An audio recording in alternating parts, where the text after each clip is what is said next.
안녕하세요. 주식 분석하는 남자입니다. 오늘 6월 7일 월요일입니다.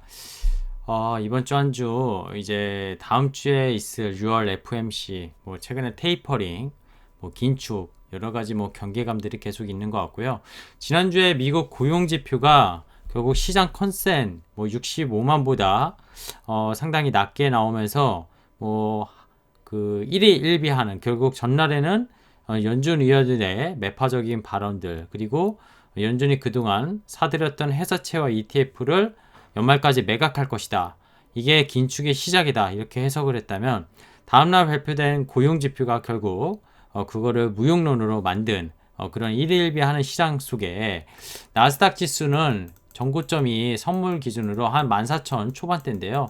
이게 지금 13,800까지 올라왔으니 거의 기술주들도 연초에 계속 떠들었던 금리 인상에 대한 R에 대한 공포에 대해서 이미 시장은 충분히 반응을 했고 기간 조정을 걸쳤다 이렇게 보고 있습니다. 오늘 코스피가 종가 기준으로 사상 최고치를 경신을 했습니다. 3252포인트에 마감을 했는데요. 오늘은 따로 파워포인트 없이 HTS를 보면서 설명드리도록 하겠습니다. 코스닥은 이제 기관과 외국인의 물량에 개인만이 사자로 소폭 하락은 했지만 장중에 밀린 것들이 전부 다 회복되면서 마감을 했고요. 뭐 차트를 보시면은 코스피가 이게 길게 보면은 결국 삼각 수렴함에 그죠? 모이는 이 모습 속에서 충분히 작년 11월 이후에 급하게 올라온 것들이 기간 조정을 거쳤고 결국 이익의 레벨이 유동성을 압도적으로 결국 이길 것이라는 그런 예상과 시장의 방향이 지금 일치하면서 올라가는 모습을 그렸습니다. 1월 초에 1월 9일날 삼성전자가 급등했을 때 3,266포인트가 장중 고점인데요. 오늘 종가 기준으로는 장중 고가를 경신하지 못했지만 종가 기준으로는 어쨌든 경신했다는 데 의미가 있을 것 같습니다. 그리고 연기금이 나흘째 거래소를 조금이라도 사고 있다는 모습 이게 의미가 있을 것 같고요.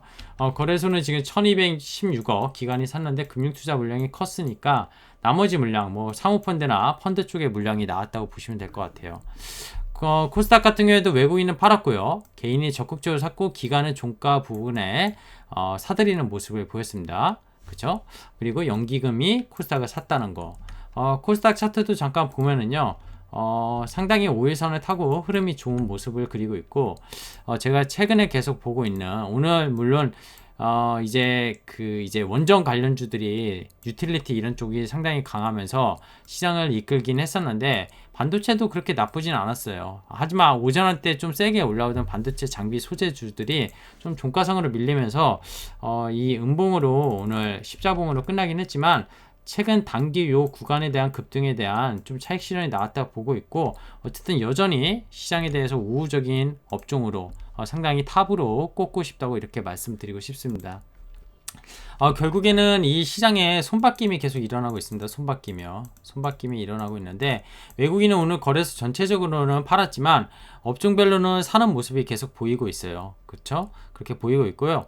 오늘 업종 중에 아까 말씀드린 전기가스 유틸리티 업종이 5.4%는 올랐는데 이거 최근에 원전 관련 수혜주로 결국 한국전력 뭐 이런 가스 이런 쪽이 좀 많이 올랐다 이렇게 보시면 될 것 같고 뭐 특징주로는 뭐 다 아시겠지만 거의 미국의 AMC를 압도적으로 생각나게 하는 그런 두산 중공업인데요. 이 개인의 매수세가 뭐 400만 주 그리고 최근에 개인의 매수세 엄청나게 몰리면서 정말 미국의 약간의 AMC 공매도야 죽어봐라 이런 모습을 보이고 있는데 뭐 실적으로만 보면 분기 실적으로만 보면 시가총액 13조 원의 기업이 비싸지 않다 이렇게 생각이 들 수도 있지만 이 계속 말씀드렸던 시클리컬 업종의 특징적인 것들을 봤었을 때는 결국 너무 급하게 이렇게 오른 만큼 좀 조심을 해야 된다. 물론 이런 투기적인 어떤 움직임을 충분히 그렇게 따라잡고 언제든지 손절갈 수 있다 이렇게 자신할 수 있는 분들은 뭐 매매를 하셔도 되지 않을까 생각이 듭니다. 지금 시장에서 계속 나오는 얘기가 두산 그리고 효성 그리고 하나 이 그룹 대기업들의 특징적인요 결국 두산 같은 경우는 중장비 업종 그리고 하나 같은 경우에는 뭐 지금 신재생 에너지를 좀 탈바꿈했잖아요. 그리고 효성 같은 경우는 첨단 소재 뭐 이런 것들에 인해서 약간 그 앞으로의 어떤 먹거리 그런 소재 쪽에 대해서 올해 상당히 부각받고 있는데, 두산은 결국 인프라 그리고 원전 이런 쪽에 대해서 얼마 전에 또 한미 정상회담 이런 걸 이후에 탄력받는 모습인데, 사실 정치적인 어떤 움직임에서 주가가 이렇게 너무 급하게 오르면은 조심을 해야 된다, 이런 생각을 갖고 있습니다. 업종별로 따로 보지 않을게요. 오늘 거래대금은 코스피 19조 좀 터졌고요. 코스닥은 여전히 거래대금이 좀 부진한 모습입니다. 변동성부터 살펴볼게요. 변동성은 역시 지난주 좀 오르는 듯 했더니 오늘 내려갔고, 역시 사상 최고가를 경신하는 분위기 속에 변동성, 위험성 지수는 낮아지고 있는 모습을 보이고 있습니다. 자, 종목들은 한번 볼까요? 오늘 삼성전자가 시가총액 1위, 그죠? 시장이 올랐는데도 마이너스예요. 결국 다른 대형주가 전부 다 올랐고요. 아까 말씀드린 한국전력 유틸리티가 코스피 200 상위 종목, 시가총액 상위 종목에서 상당히 강했고, 아까 말씀드린 하나라든지, 그죠? 휴성이라든지, 그쵸? 그리고 여기서 안 보이지만 지금 두산이죠. 두산이 오늘 16% 급등했는데요. 두산 퓨어셀도 급등했지만, 두산이 또 수소 관련, 그죠? 두산 퓨어셀도 있고, 이게 두산의 지주회사죠. 그죠? 계열사들에 대한 정말 장기 불황이 끝났다, 뭐 이런 리포트도 계속 나오고 있고, 구조적인 관점에서 달라지고 있다. 얼마 전에 제가 UAM을 설명드리면서 유튜브에서 하나그룹을 잘 봐야 된다. 특히 하나 에어로스페이스, 우주 관련 산업주들, 이런 것들, 그죠? 당장의 어떤 실적 모멘텀이라기보다 어떤 성장 모멘텀, 그리고 앞으로의 먹거리, 이런 것들은 주식시장에서 분명히 먹힐 수 있다는 거, 이런 부분에 좀 생각하고 시장에서 움직이지 않나 생각이 듭니다. 하지만 두산을 제가 찬양하는 건 절대 아니고요. 분기 실적으로만 보면 두산중공업 PER이 영업이익단을 한 10배 수준 정도이기 때문에 충분히 비싸지 않다, 이렇게 생각할 수 있는데, 어제도 토요일날 올린 영상에도 말씀드렸지만 순환매가 대부분 들었고, 고간이 비어져 있던 종목들로 수급이 가면서 세게 움직이는 그런 현상이 발생하고 있기 때문에 이런 부분에 대해서는 분명히 조심성 있게 접근해야 된다고 생각을 들고 있습니다. 오히려 안전하게 4월, 5월 조정을 받았던, 그래서 반도체 그리고 이런 쪽을 좀 보시라고 말씀드리고 있고요. 오늘 뭐 건설주나 조선, 화학 뭐 이쪽 좀 어려웠어요. 근데 저 되게 어려웠던 게 운수장비, 최근에 계속 뭐 운임료 하면서 좋았던 거 기억나시죠? HM에 때려 맞았습니다. 6.7% 때려 맞았고요. 뭐 보시면 이것도 개인만이 사고 있고 외국인 기관 팔고 있습니다. 그렇게 좋다 해서 5만원까지 거의 올랐던 종목이 월봉으로 보면 시클리컬에 정말 암흑의 시기를 보여준다고 말씀도 한번 드린 적이 있는데요. 이게 보면은 상당히 좋다. 2분기가 피크아웃이면 3분기, 4분기 만약에 QOQ로 꺾인다면 주가는 미리 이익을 땡겨놓고, 지금 PER이 싸다고 하는 분들도 있겠지만 시클리컬에 대해서는 PER 10배 이런 것들이 쉽지가 않습니다. 결국 경기가 계속 좋아진다고 하더라도 이게 만약에 지금은 공급과 수요가, 그쵸? 공급이 부족하고 수요가 많기 때문인데, 만약에 공급이 조만간에 분명히 뭔가가 바틀렉이 해결이 된다면은 이렇게 될 거 아닐까? 이렇게 되면 시클리컬 업종은 이익의 규모가 확 떨어지는 건 다반사고요. 주가는 이미 그 전에 떨어져 있다는 걸 기억하실 필요가 있겠습니다. 제가 시클리컬을 항상 부정적으로 얘기 드리는 건 아닌데요.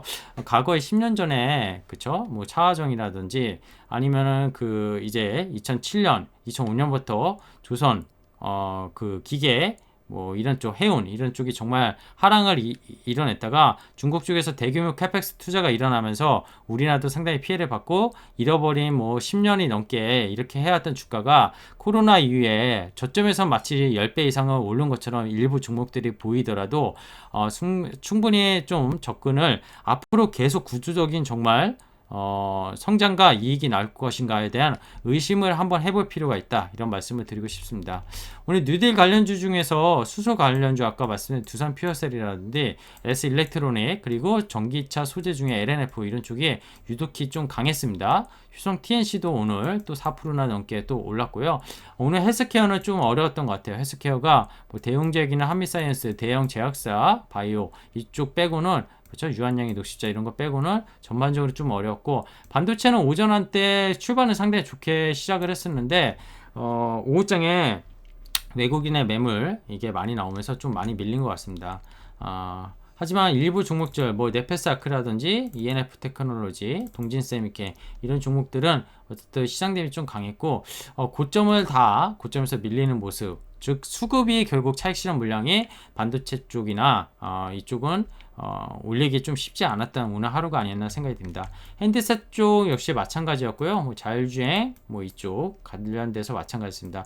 우주 관련 종목들 뭐 하나 계열사부터 해서 그쵸 다 강했고 지난주까지 5G 관련해서 역시 고간이 비었던 것들이 계속 좋았는데요. 오늘 또 이쪽에서도 차익 실현 물량이 나왔던 것도 특징적이라 볼 수 있겠습니다.